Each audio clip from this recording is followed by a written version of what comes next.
podcast in the world. The Roof Trollz. Roof Trollz, baby, we are back. And I just made an agreement with Jeff. So, Jeff, take it away. Yep. Today's guest is bringing fresh energy and a new vision to the city of Portage. Mayor Austin Bonta is the youngest mayor in Portage history, one of the youngest in the state of Indiana. And since taking office, he's been focused on economic growth, revitalizing infrastructure, and making Portage a place where young families and businesses want to plant roots. Beyond the policies and plans, Mayor Bonta represents a new generation of leadership, one that community-driven, future-focused, and someone who's not afraid to shake things up. Mayor Bonta. Hey, well, thank you so much. And welcome to Roof Trollz. Thank you for that great introduction, and I'm happy to be here with you guys. I think this is only my second time on like a real, podcast with this kind of setup. So when I got the opportunity to be here with you guys, I was very excited for it, and I love what you guys do. So you're a young guy. What motivated you to run as mayor at such a young age? So I started out as a teacher in the Portage schools. I taught special education for grades kindergarten through fifth grade, and I did that for 6 years. And at some point, when I was in my 20s, they wanted to have there was a desire to have a teacher on the city's plan commission, which if you know, like cities, that's the commission that reviews site plans. They do the initial public hearing and recommendations for zoning changes.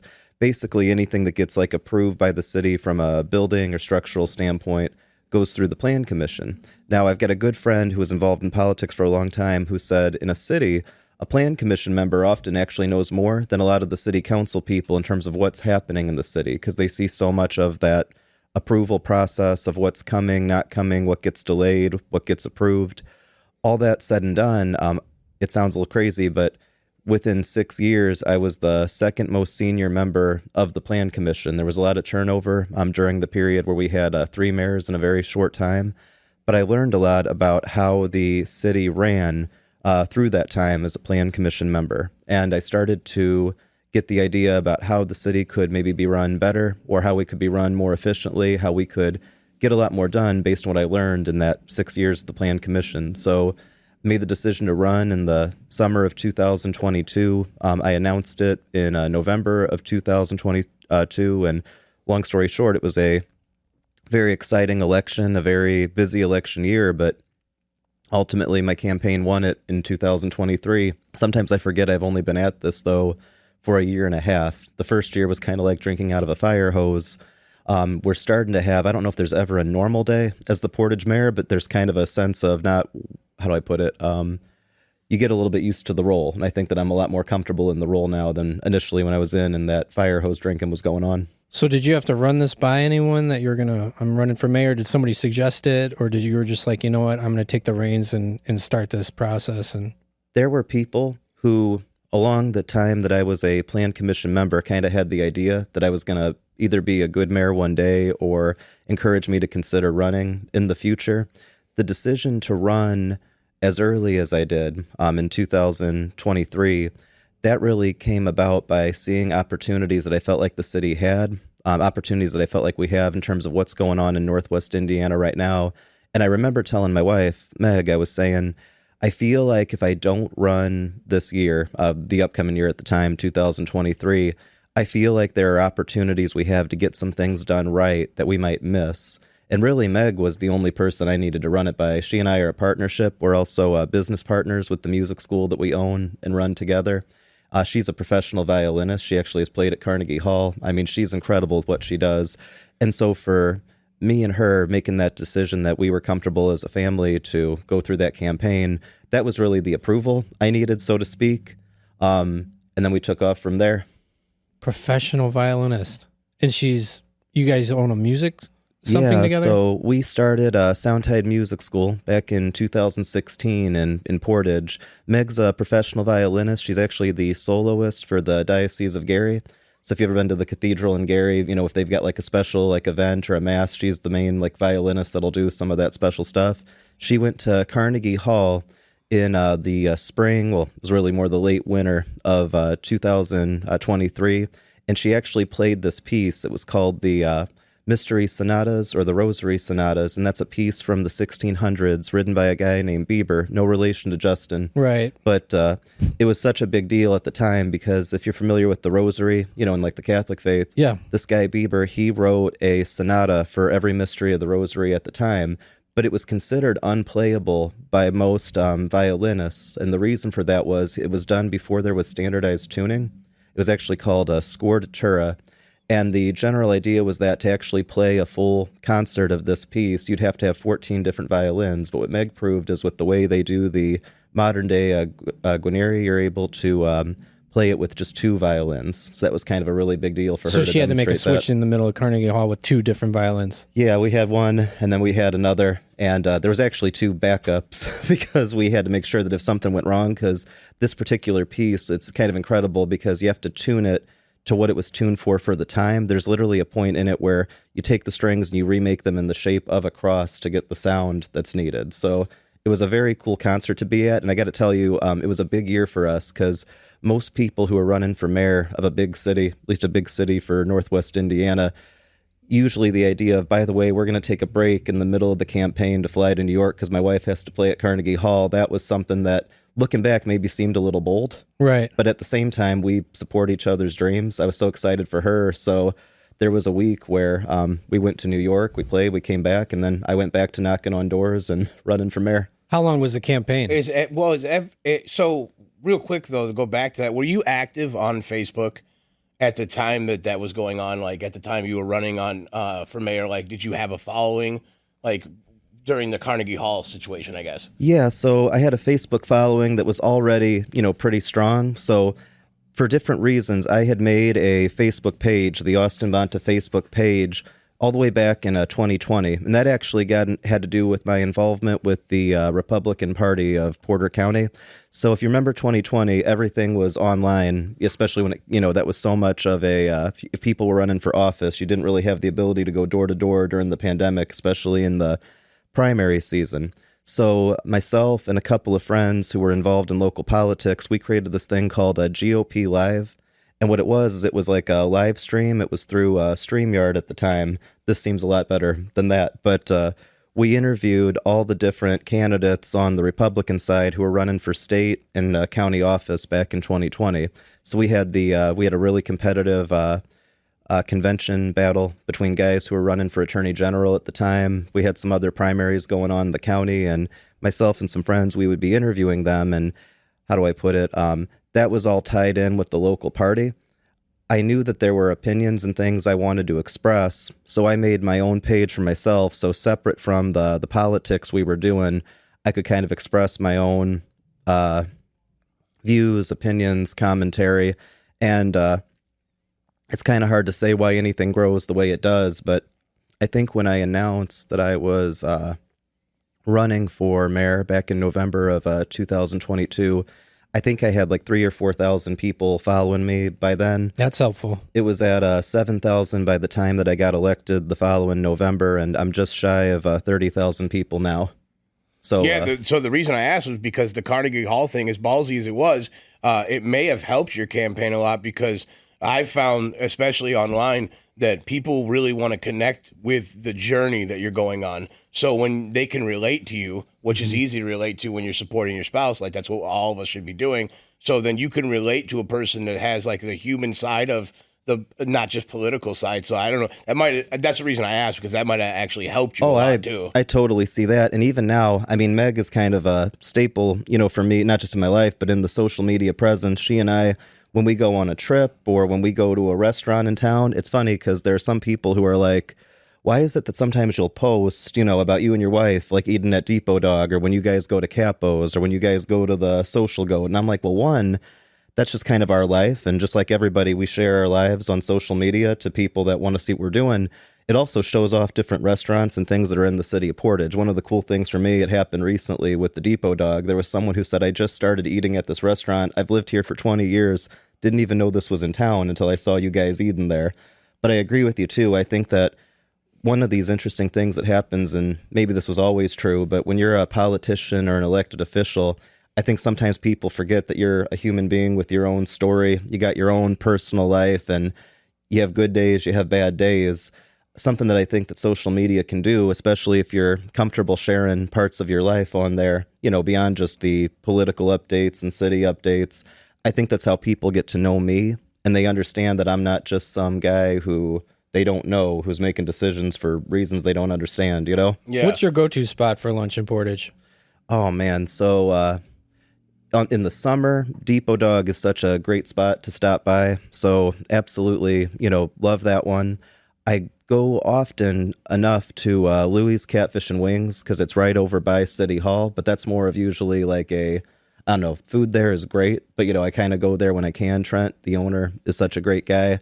And then really, if I'm like up late or if we've got a meeting that's going late, I mean, Bam Pizza is a place that we call, quite a bit. Yeah. They basically know it's me when I call, which is pretty neat, Yeah. I was going to ask you, like, if I was the mayor of Portage, I would flex on everybody that I ever talked to about them. I'm just saying the movie theater. You have the best movie theater. None of them can say that. None of them can say that. Who can say they have a better movie theater in Portage right now? It is incredible, No one. that movie theater. And Imagine theaters. Imagine the best theater. That's what we got in Portage. That's where it's at. hands down, yeah. Aren't they like a group though? Don't they have somewhere else They in have the quite country? a few. They have but not quite a few local, right? locations. Like No, dude, nothing. St. Louis, maybe. Nothing compares to that in this area. I know people from Illinois who come here for that. People from Michigan come here for that. If we're gonna rent out the theater, that's where we got to. You go. have to. We're gonna You do have it. to. Which movie do we do next? Or I don't know if we could Star throw back Wars? classics and stuff like that. no, Would be great. Yeah, no. I mean, but- if we're gonna rent out the theater for employees or whatever, we'll invite Austin and his wife. yeah. The I'd next love Star to be Wars there with you movie, I guys. think. And imagine, you've been there before then? Oh yeah. I mean, for me, it was like so This cool. guy goes every Friday. I literally go think. 3 times a month. No joke. Yeah. I know that there was because the previous company that had the movie theater in Portage, and they say had, not owned. 'cause IMAX? Yeah, they were renting it from the owner. I think the company that owns the movie theater itself is in Texas.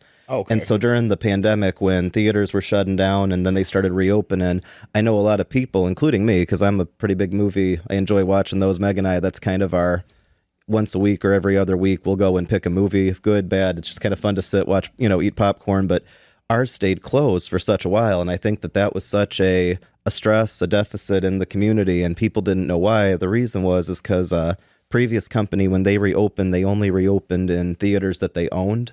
Because the Portage one was owned separately, that one didn't reopen with them. And so when Imagine came in, we were thrilled. And man, like the first time I realized you can actually have like a pizza delivered to you to the seat. And It's so cool. Mind blowing, dude. The drinks, like you don't even need drinks, like you really don't. But the fact that you can get one there and they're movie themed on top Drinks of it. meaning alcohol. Yeah, dude. You have a whole full bar there. You can make Yeah. an old fashioned for you to go sit down and have while you watch a movie. If they were to make a movie about you, about your first year in office, who would play you and what would the movie be called? oh man, so I've actually thought a little bit about titles because it's one of those things where, well, not for a movie. That'd be insane if anything we did was big enough for a movie. Sure. But You never know, man. You never know. I've told people that if I ever had anything interesting enough happen, that they were like, "Could you write a book about being mayor?" The title I had in mind was Exit 19, after our exit off in '94. Okay. Because I really see that as one of the most focal points of our city that we're trying to build, off of. As to who would play me, I don't know, because I think that, the question is, do you want to go with somebody who looks like me or someone who can sound like me? What do you think, Elijah? Oh man, he's too. Think about it. I remember there was a point where one of the times I first started doing videos, because really, despite the Facebook presence, I didn't do a lot of videos until I actually became mayor. And there was someone who seemed like a really nice guy. He said he voted for me, liked what I was doing, but the first time he heard me speaking on a video, I'll never forget how he said it. He goes, "I'm not saying I ever actually thought about what Austin Bonta sounds like, but now that I've heard him, this isn't what I thought he sounded like." Okay. So I thought that was kind of interesting with whatever people expect you to sound like was kind of funny for me. So you're a Portage native. You went to Nativity of Our Savior School, graduated from Andrean High School. Yeah. You went to college. You bring your family here to start your career. Was that in like around 2016 when you built that business? Yeah, so graduated Andrean in 2009. That's where I met my wife, Meg. She grew up in Munster, and we dated through high school. She went to Valparaiso University. I went to DePaul University down in Greencastle. And the thing about us is that we were going to get married like immediately after we graduated college. That was just a given for us. So you were at different schools. Yeah, we were... Not too far though. Greencastle. What is that? You're talking about by Indy, right? Yeah, it's about Yeah, it's 2.5 hour 2.5 drive hours. And south. I'm guessing she was in a school of music. She was actually on a full ride at Valparaiso for science, but then she still minored in music. Wow. Meg actually taught And you did education? My story is odder than that. So I went to DePaul University and I majored in creative writing. And that sounds odd in itself, but I was actually part of a pre-law track. But I was one of those people who, had an interest in law, but then you kind of realize by about your junior year or so that you don't get to be Perry Mason your first year out of law school. Right. That's no disrespect to you and all the great things you do. It was just, I kind of had an idea at 18 about what being a lawyer would be. And now, if I had known back then how interesting municipal law is, the different attorneys I work with on the city, whether it's the utility boards, the redevelopment commission, and the just the civil city, I probably would have been really into that. It just wasn't set up in such a way that I got to see that while I was in college. So I waited on really going towards the law school route. It's actually still something on my mind maybe one day when I'm a little older about, figuring out how to maybe be an attorney, maybe a municipal attorney one day. And I think they have it remote now. You can do that. Yeah. So I've always thought about it since I became mayor, whenever I hope to be mayor for a while, but if I could be an attorney by the time that I retire, it'd be kind of a neat sales point of, hey, if you hire me as a municipal attorney, I've actually been a mayor before. That'd be kind of a neat way to look at it. So Meg and I, we had basically set up, we knew that we were going to get married literally like a month after we graduated. So that summer that we got married, I took a job as the maintenance guy at the church, Nativity, and worked that for a summer. And there was a point where I said, I know that I need a different job, than this to really get a career going. And I said, I had kind of a deadline and I had started interviewing around. And one of the opportunities was to be a special education teacher at Central Elementary School in Portage. And what was explained to me is that I could be hired under a emergency permit and I would be able to continue being a teacher by taking classes at a grad school to be able to become a full, real teacher, And that actually was a 4-year process. I'm going to IUN for grad school and ended up becoming a licensed teacher in the state of Indiana in the process. So then around 2016, that was the point where Meg had been, she started teaching right away biology at Andran. And by 2015, she was the head of the biology department at Andran High School. So just very impressive, but make a long story short, we reached a point where she really wanted to focus because she'd always been teaching music on the side, teaching violin. She wanted to teach violin full time, and we knew that we wanted a commercial space, didn't want it to be taught out of the house. And so I became her business partner. And so for the first couple years, I would be teaching special ed, finishing up by 4 o'clock, and then driving over about 5-minute drive to the music studio where I was the front desk guy and the manager. Because we picked up a harp teacher, we picked up a voice teacher. How many clients did you guys have? 150 before the pandemic is what we reached. That's impressive. And then we've kind of floated, here and there between about 100 to 130 on a general, That's amazing. Oh, it was How did you get all those clients? So there's one, we had some of the best teachers. I mean, I start with Meg. I mean, you don't get a better violin teacher than my wife. She also can teach all the strings. So viola, cello, guitar, all of that. We picked up a great piano teacher. We've got a great voice teacher. Like I say, we eventually added harp, which is a really cool thing. One of the things that I think helped us a lot was having an actual storefront and a commercial location. Oh, yeah. Not so much, I don't like to use the term competition exactly, but compared to teaching out of your home, nothing against people that do that, but we were easy to find because if you're looking for, music lessons in the area, here's this commercial location, which has a clean, safe space. You got teachers who are teachers themselves. And I think that some of it is, I think there might have been a good, manager at the front desk, right.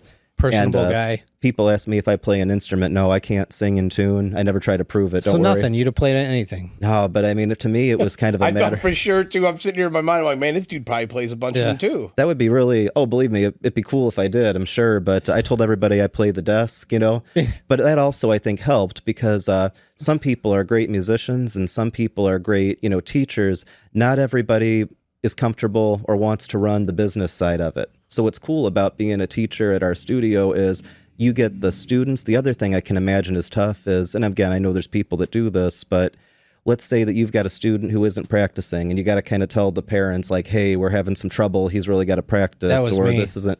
I didn't practice the piano in college, but I played the alto saxophone. And then you got to school. I didn't want to practice. See if if a teacher's like having a conversation with your parents, it's like, oh, and then by the way, can you pay me for this month? I feel like that can sometimes create like an awkwardness. Yeah. Me being the business manager allowed them to just teach.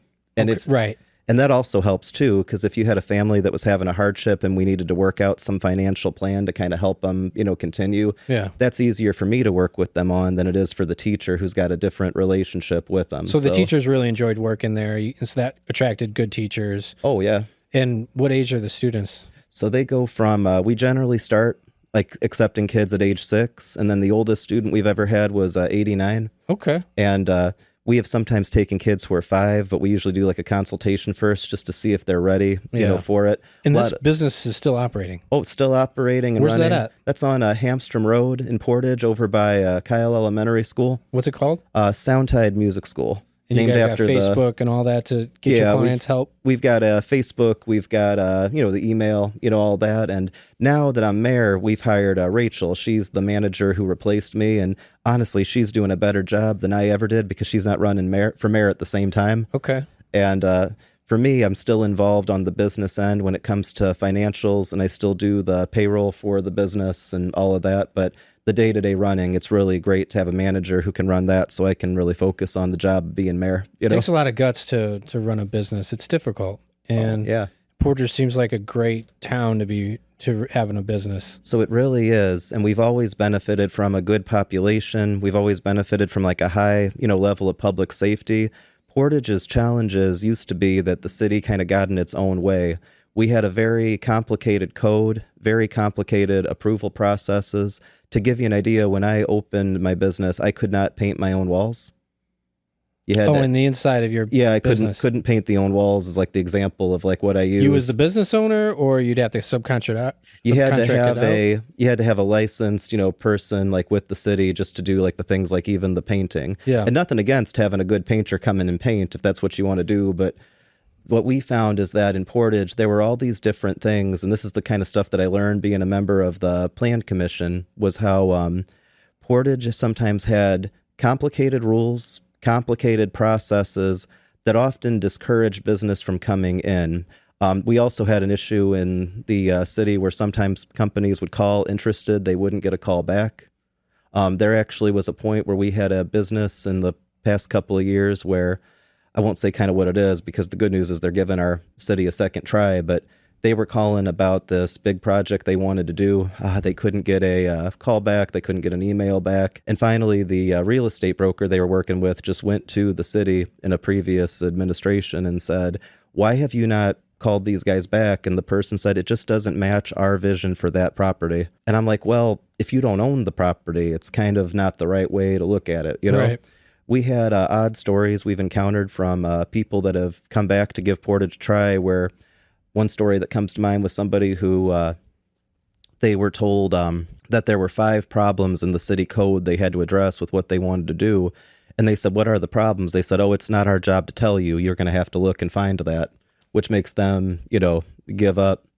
We even had an odd situation that I encountered early on when I was mayor, where a developer had gotten notes back from what was called the DRC, or the Development and Review Committee, and it was a list of problems with the building that was basically going to make it impossible to be able to work. One of it was that they wanted to have just a single-story building, and the rule for the area that they were building it required a 2-story building. Now, there might be reasons for that, but they had it listed on the DRC notes that every department wanted it to be a 2-story building. And that was kind of confusing for me as a new mayor my first week, because I'm reading this and I'm like, why would the fire department care if it's a 2-story building versus a 1-story? And I have no idea. In my mind, I'm like, well, maybe I'm wrong. I would think a 1-story building is easier to put out a fire in, but, why does the sewer utility care if it's a 1-story building, 2-story building? So I went to the fire chief was new, but I went to the head of the sewer utility, or the sanitary, and I said, hey, why is it that this was such an important thing that it was a 2-story building? And she said, I'll tell you exactly what happened, Mayor. I got a call about this building, and I was just asked yes or no, do you want it to follow the code? Well, of course, she's going to say yes, so then it's put on as the sewer system really important that this is a 2-story building. So one of the big things I did when I came in is I brought in some new people. Tom Cherry, who's now the head of our planning department and our building department, he's got a problem-solving mentality. And rather than really trying to be in the way of business growth, we are really trying to show that we want it. So is this somebody you brought on? Yeah, so Tom is new. So he and I've known him for a while, just living in the city. But we really got to know each other when we were both serving on the planning commission together. And so I stepped off the plan commission to be able to run for mayor. And then after I got elected, I asked Tom if he would be willing to come with me to take over the planning department. And even that was kind of funny because I had my transition team, which was a group of people that we met the couple weeks, multiple days in a row after I got elected to, figure out what kind of changes we were going to make in the new administration. And we knew that we wanted someone really capable to run the planning department. And we kept using the term, we really need somebody like Tom Cherry. And that kept becoming our thing. And then finally someone said, has anybody actually asked Tom Cherry if he would be willing to do this? And in my mind, I'm like, oh, he's got such a good job. I don't know if he'd want to come over. Yeah. He talked about it with me and he thought about it over. He prayed on it and he said, yeah, I'd love to come with you. So then he stepped off the plan commission and came over to be our head of planning. So you got all this red tape, and then just in 2023, you're elected, and in that short amount of time, you've been able to make changes. So we've made a lot of changes so far already. Just returning phone calls of businesses that want to be here. So step one is often, returning phone calls and returning emails. That helps a lot. And Tom is much better about that than I am. But the good news is if I'm like a day behind, Tom's usually already got it, which is great. We've also approached it from a solution-driven mindset. So if you come in and somebody's like, here's what we want to do. Well, okay, let's look at what you want to do. Does it match, the city code? If it does, that's great. If it doesn't, then we got to assess, is there a good reason, or is there something that can be done to either help you find another solution, or is there a way to be able to apply for a variance? And then sometimes we still got to be kind of firm. It's kind of funny. One of the big things that I was big on is we had a new neighborhood that was coming into the city. It got approved, previously. And they thought that they found essentially they thought that when they read the code, they thought they could do all asphalt driveways. And nothing against any individual person who wants an asphalt driveway. There's a way to do that. But when you've got a new neighborhood coming in with everything's concrete. Yeah, you want it to be concrete.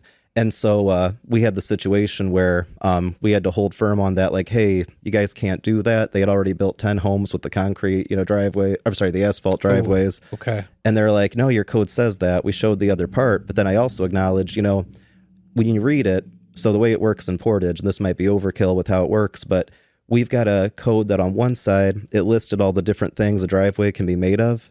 But then separately, we've got a rule that every new neighborhood has to have concrete sidewalks. And then we got another rule that says that every driveway has to be made as the same material that a sidewalk going through it is made out of. Okay. So indirectly, it's every new neighborhood's got to have concrete driveways. And I'm like, can we fix this code a little bit? So we kept the rule, but I went to the city council and said, look, we had to show them legally that you can't do this. Can we actually make this code a little bit more clear so nobody reads this part and thinks they can do it? So they got 10 houses built already. What do you do about that? They took them out. There's actually a really funny story. I've got a really good friend whose daughter and her husband, I don't know if they bought a house there or not, but they were looking at homes in this neighborhood. And she, this was just funny to me because she knows me. They're like, checking out the homes and they see that the driveways are asphalt. And she brought that up and the, I don't know if it's a realtor, whoever works for the company kind of said, hey, have you heard of this Austin Bonta guy? And she's like, yeah. And her husband's like, yeah. She's like, he's making us change these. And actually, they had their ribbon cutting ceremony. And when the ribbon cutting ceremony happened, you could see the truck with all the asphalt in the back taking that out. So Elijah, you grew up with an asphalt driveway? Come on, man. I didn't even have a driveway. All right. I grew up in a trailer park. My mom parked on grass. Mm-hmm. I had an asphalt driveway. We played basketball in the driveway. And oh, you had a basketball hoop too? Well, yeah. Jeff, he loves to brag about his childhood. Jeff had it good. So I'll tell you a story from Munster too, like your wife. Oh, it's a great spot. Yeah. And I'll tell you a story about a time that we solved a problem pretty quick, because this was kind of an amazing one for me, but it also shows you about how you don't just solve problems, but project that you want them solved, is how when Bigby Coffee was trying to open in Portage, they had already started their process. You know where they're from originally? Michigan area? Yeah. That's where I learned about Big B. Beaners previously, and now they changed it to Big B. So I had met Carrie and Jessica, who are the two just nicest people like in the world, and I had kind of already known them because they'd been working on what they needed to do. These are the owners of Big B, or what? The Portage Big B franchise. Okay. And they had their stuff. They were working on getting that set up. And then it was, I think it was still January. It might have been February of 2024. I'm still relatively early on being a mayor. Now, there's a story here where Tom and another person come into my office and didn't quite look sad, but I knew they had like bad news. You know, they were about to tell me bad news. I'm like, what's the matter? And he's like, the problem is, so the land that Bigby's on, I'm like, yeah. He's like, it's not zoned for commercial. It's actually zoned for office buildings. And I said, I know that because funny enough, so some years ago, I want to say it was 2020 or 2021, there was a proposal to have a guy who owned a Shell gas station wanted to buy that lot that's now Bigby. And he wanted to buy the lot next door to it, which at the time, my dad was one of the owners of. So I had to recuse myself from the plan commission because when your dad is, you know, one of the people selling the land, you got to recuse. But sure. Trick was both of them were zoned for multi-story office buildings. And so they were trying to get the city council to approve a zoning change to allow them to build a gas station there and put those two lots together. City council at the time, you know, said no. And all said and done. Is that for a bigger gas station? What's that? Is this... So actually, both lots together were too small to fit a gas station. You had to buy the two and put them together to make a gas station fit there. Do we need more gas stations? In Portage? Yeah. Actually, yeah. And I can get, you know, at the time, and there, you got to keep in mind, 30,000 people drive on Willow Creek Road up and down every day. Yeah. And there's no gas station. Well, there's going to be very soon, but for years now. I go to the courthouse there. That's Willow Creek and what? Is that? Willow Creek by 6 over there? Oh, yeah. 6 in Willow Creek, yeah. So from Route 6 all the way up to Route 20, you've got no gas station on this road that has 35,000 people driving up and down every day. I will admit that that's weird. Do you know what he's talking about? Yeah. Yeah. So I mean, there's the Walmart right there. If you think about it, actually, dude, Starbucks. everything's there. Wendy's is there. Subway's there. The Shoop's is there. Where you guys do that whole thing where people travel to too. What is it called? The whole like fair thing you guys got going on. Oh, you got the Nativity Fest. Is that what it's called, Nativity Fest? One of the biggest events in the county, is Nativity Fest, and there's no gas station from 20 what's the to Nativity Fest? They got a huge beer garden, cool little setup. I don't like gas stations though, man. I mean, unless I need gas. I guess. And the interesting thing that I think learn about, to like Luke's because they're everywhere, brother. I like Speedway. So I think about how. Well, I'll tell the story and I'll jump to that. So it was back in 2020. They had this deal to put these two properties together, and the city council at the time said, "Nah, we're good on that. Office buildings. We can't build a gas station. It's got to be multi-story office buildings." And so I'm like, "Oh, so we don't want your money. We'll wait for the next guy to bring in an office building." Sure, and I didn't see that coming, but that was the zoning. And so all that said and done, I remembered that. And I figured that Bigby trying to come to Portage, I figured they knew that, and they were trying to, you know, get that zoning change, and that was going to be coming up. So Tom said, no, because I'm like, I know that. Is there a problem? He said, yeah, they actually got all their stuff approved with the city prior to 2024, but there was a glitch in the GIS that said that it was already zoned for what they needed to be. Same with the property that was next door that used to be, my dad was an owner on that. And that was surprising to me. I actually called my dad and said, hey, do you know if the zoning on your property ever changed? He's like, it sure hasn't. It was like a legit glitch on GIS, and the guy who would have known had retired about a year and a half before. That's Kurt, and I knew Kurt very well. He used to work for the planning department. And I'm like, how did anybody catch this? And Tom's like, Kurt called in and said, you know that that's not zoned for what they're trying to do. And I'm like, oh, shoot. So I had two questions, and because we had the contractor that Bigby had, he had tried to do business in Portage before, and it had been a very frustrating experience for him.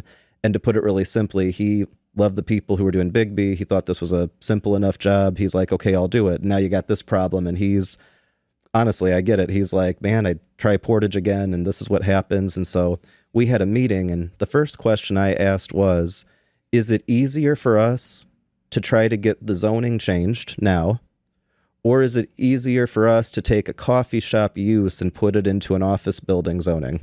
Ooh. Because my mind was actually like, is it, And it would have been cool if the answer had been yes, because in my mind I was like For option two. Because in my mind I'm like, you might have an office building that maybe you want to have a coffee shop in there for all the different offices and companies that are located in it. But it ended up being the same process either way. We still had to do 2 meetings and go to the city council. So what happened? I want option 2. Did that work out? So option 2 didn't, but option 1, well, either one could have, but because it was the same process, you had to do 2 city council meetings for a zoning change. It was actually a situation where it was just really just transparent above board to just do a straight zoning change. Now, 2 things happened. I initially had said because the city messed up in terms of like not telling you that this wasn't zoned correctly, like for you, we determined that it was best for the city to do some sort of thing where we were going to pay for the legal fees, not a lot, but the legal fees for them to do the zoning change. But then the credit union that was nearby that wanted the Big B to come in and was actually the one that was selling the property, they offered to pay for that legal fee instead. So they took care of that. And what we did is it takes 2 meetings to do a zoning change. Because of the circumstances, we got it on the agenda for the city council. And then I scheduled a special city council meeting the next week. So rather than waiting a whole month, which could have backed up the whole project, it was already set and covered. And the contractor call said, a special meeting. We got one thing on the agenda. Let's go. And contractor was so impressed. He said, this is the fastest I've ever seen a problem taken care of in Portage. Very cool. And see, this is the challenge. So regardless of what you think about the 2020 gas station deal over at Sunrise and Willow Creek, here's the thing to consider.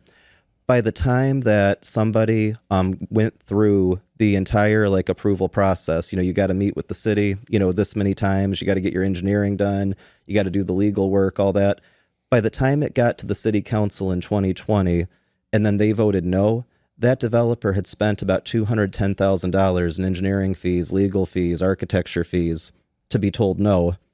And see, and that's the challenge, is that there's a fraternity in every business. You know this. Yeah. If word gets around that Portage is expensive to deal with, and then you get people learn to stay away. We had it happen in 2 counts where now we've simplified a lot of our processes. So instead of taking 4 or 5 meetings, some things take 2 or they take 3, in order to get the same things, done. The other thing we did, and this might seem kind of funny because you're thinking, wait, you're raising a fee. How does this help? Portage's engineering fees were actually so low, and they were based on just 1 or 2 meetings. It was actually where, even though it might take a while, how do I put it? Basically, when you paid your engineering fee, that covered the city engineer for 2 meetings, and then the taxpayers had to eat the cost for future meetings. So the longer a process took, quite frankly, the more that we were covering it. So one of the things we did recently is we upped our engineering fees so that it actually incentivizes a developer to want to get done faster as well. And so that kind of goes hand in hand. But I guess to put it really simply, though, you want to make sure that people don't feel like they're wasting their time. You know, if something's not going to work out, let them know it's probably not going to work out soon enough that they don't spend a bunch of money to get told no. Could you imagine spending $210,000 and just to be told no, on planning, architecture fees, legal fees? Yeah, it would be brutal. Yeah, it'd be like, why would anybody want to be doing business there? It'd be like buying a commercial property for 6 figures and then being told you can't renovate the upstairs. Well, yeah, I guess we would know something about that. Yeah. So how my mind works, welcome to my life. So when you said to pick an actor for him for the movie, I was sitting here thinking. Now, this actor's a little bit older now. Okay. But the younger version of him would have nailed you. But I got Sean Hattasey. If you guys don't know who that is. Wow. Oh, wow. A little bit younger. And I mean... Yeah. I could see it. Okay. Who I would have gone with, though, is the kid from Goonies. I forgot his name. The main one, but around the Lord of the Rings time, sure. He could have maybe. What kind of gotten movie away is with this? though? Is it drama, comedy? What do we got? I think he slays you the way it goes. Yeah. Who's your favorite comedian right now? Who's that? my favorite Big comedian? Guy. Oh no, Shane Gillis or Burt Kreischer. Shane Gillis can't play him. No. Oh, okay. No. Shane could play somebody, like maybe just like he could be like he's a not in any composite movies yet, character is in he? The Office. He will be though. Oh, he's going to be in a ton of them. He probably is in a movie. I just don't know any off the top of my head, but he's got an awesome show on Netflix. I know. Well, didn't you go see him?